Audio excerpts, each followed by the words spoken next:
ዛሬ በ2020 የወጣውን ቴልስ ኦፍ ዘ አንዩዥዋል ላይፍ ስትሪም የተሰኘውን ፊልም እንዳስሳለን።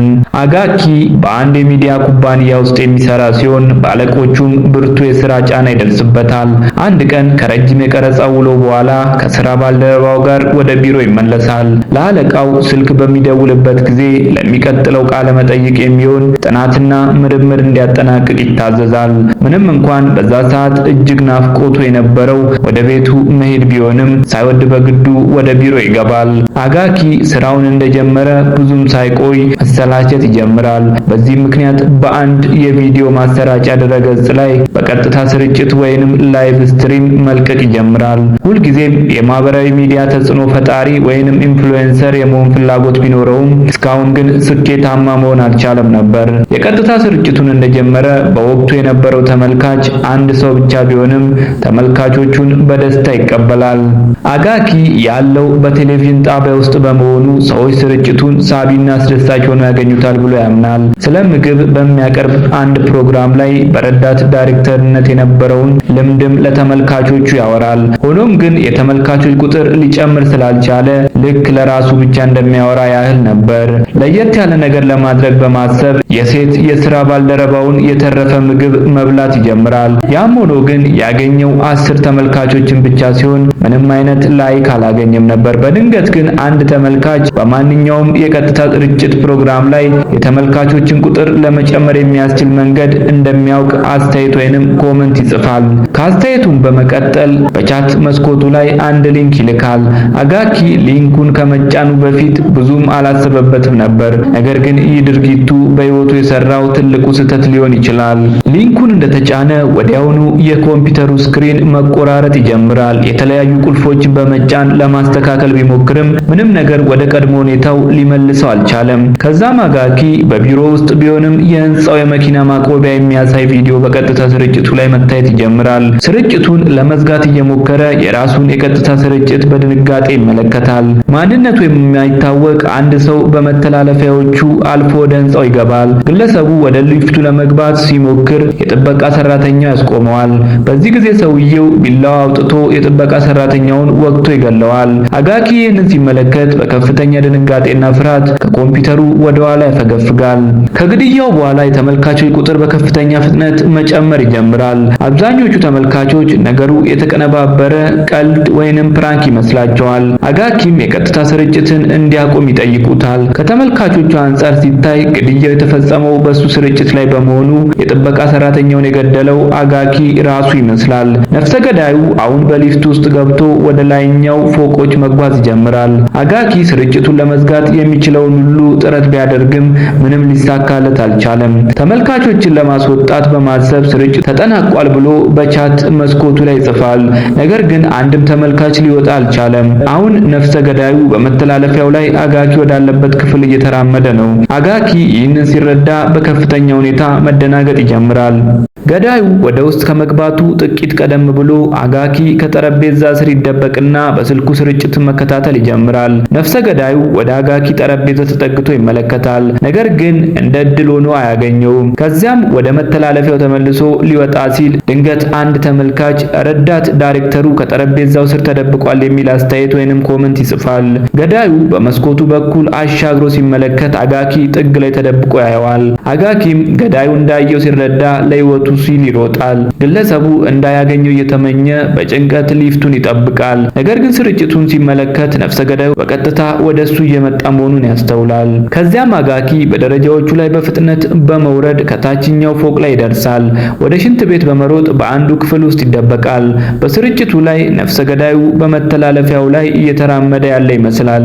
ሽንት ቤቱን ሳይፈትሽ ሊያልፈው ሲል በቻት መስኮቱ ላይ ያለ አንድ ሰው አጋኪ በአንድ ክፍል ውስጥ ተደብቆ ሊሆን እንደሚችል ይነግረዋል። አጋኪ ይደነግጣል። ነገር ግን ለማምለጥ ምንም መንገድ አልነበረውም። ነፍሰ ገዳዩ በሮቹን ያንኳኳል። አንዱንም በር ተቆልፎ ያገኘዋል። በሩን በኃይል ሰብሮ ሲከፍተው አጋኪ ሞቱ መቃረቡን አውቆ ትንፋሹን ይውጣል።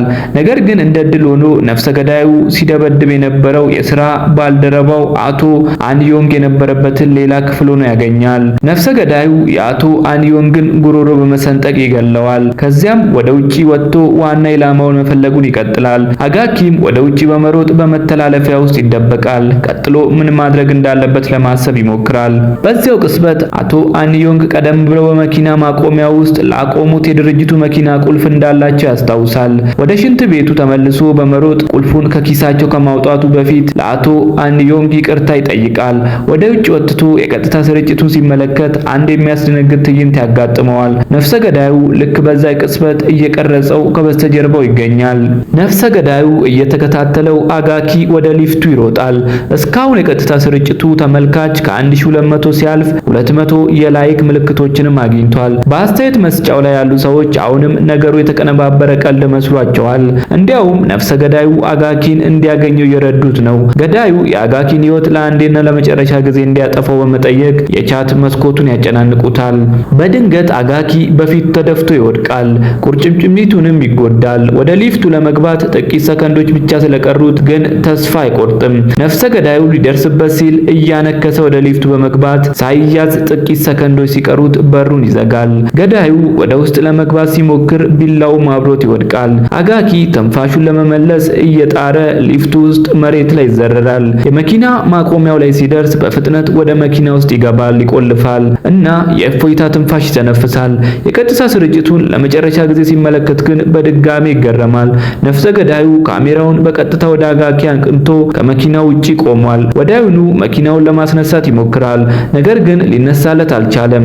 የተበሳጨው አጋኪ መኪናው እንዲነሳለት እየጮኸ ባለበት ወቅት ነፍሰ ገዳዩ የመኪናውን መስኮት ሰብሮ ለመግባት የእሳት አደጋ መከላከያ ለመጠቀም ወደ ዕቃው ይሄዳል። ዕቃውን አንስቶ መስኮቱን ለመምታት ጥቂት ሰከንዶች ሲቀሩት ድንገት አንድ ተመልካች በእውነት ፖሊስ መጥራት ያስፈልገዋል የሚል አስተያየት ወይንም ኮመንት ይጽፋል። ይህ አስተያየት ነፍሰ ገዳዩን እንዲቆም ያደርገዋል። መስኮቱ ሲሰበር የሚመጣውን ድንጋጤ ለመቋቋም ራሱን አዘጋጅቶ የነበረው አጋኪ ግራ ይጋባል። ምን ማድረግ እንዳለበትም አያውቅም። ነፍሰ ገዳዩ ዞር ብሎ የቀጥታ ስርጭቱን ከ5000 በላይ ተመልካቾችና ከ10000 በላይ ላይኮች ጋር ያበቃዋል። ስርጭቱ ማብቃቱን ሲያይ አጋኪ ከሚገምተው በላይ እፎይታ ይሰማዋል። ከስልኩ ላይ ቀና ብሎ ሲመለከት መሞት ነበረባቸው ተብሎ የታሰቡት የጥበቃ ሰራተኛውና አቶ አንዮንግ ከመኪናው ፊት ለፊት ቆመው ያያቸዋል። አጋኪ በሁኔታው እንግዳነት እየሳቀ ነገሩ የተቀነባበረ ቀልድ ወይንም ፕራንክ መሆኑን አስቀድሞ እንደሚያውቅ ይናገራል። በሚዲያ ኩባንያ ውስጥ የሚሰሩ በመሆናቸው አንድ የሆነ የተቀነባበረ የቀልድ ትርኢት እየቀረጹ እንደነበር ያምናል።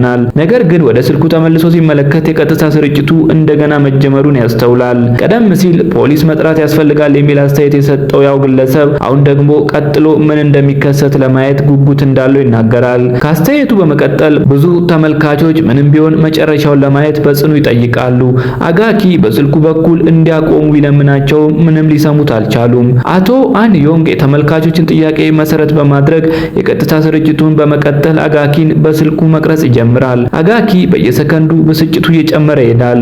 ሞኝ እንደነበረ ያምናል። ነገር ግን ስርጭቱን እንዲያቆም አቶ አንዮንግን ይማጸናል።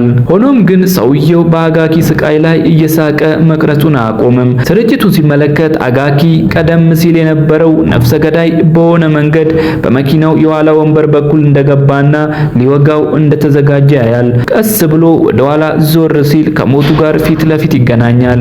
የአስተያየት መስጫ ሳጥኑ ሰውየው እንዲገለው በሚጠይቁ ሰዎች ተሞልቷል። የተመልካቾች ቁጥር ከ8000 በላይ የነበረ ሲሆን በፍጥነትም እየጨመረ ነበር። ሰውየው በቢላዋ ወደሱ ሲጠጋ አጋኪ ለሕይወቱ ይማጸናል። ልክ በዚያ ቅጽበት የተመልካቾች ቁጥር 10000 ይደርሳል። ነፍሰ ገዳዩ ይቆምና ነገሩ አስደሳች ጉዞ እንደነበር ይናገራል። አጋኪ እንዲገደል ይጠይቁ የነበሩት ተመልካቾች አሁን ደግሞ የ10000 ተመልካቾችን ግብ በመምታቱ እንኳን ደስ አለ ይሉታል። በሚቀጥለው ትዕይንት ነፍሰ ገዳዩ በአጋኪ ላፕቶፕ ፊት ለፊት ተቀምጦ የአጋኪን ተከታይ በማብዛት በመርዳቱ ደስተኛ ሆኖ እናየዋለን። በመጨረሻም የቀጥታ ስርጭቱን ያበቃዋል። የፊልሙ ታሪክም በዚህ ላይ ያበቃል።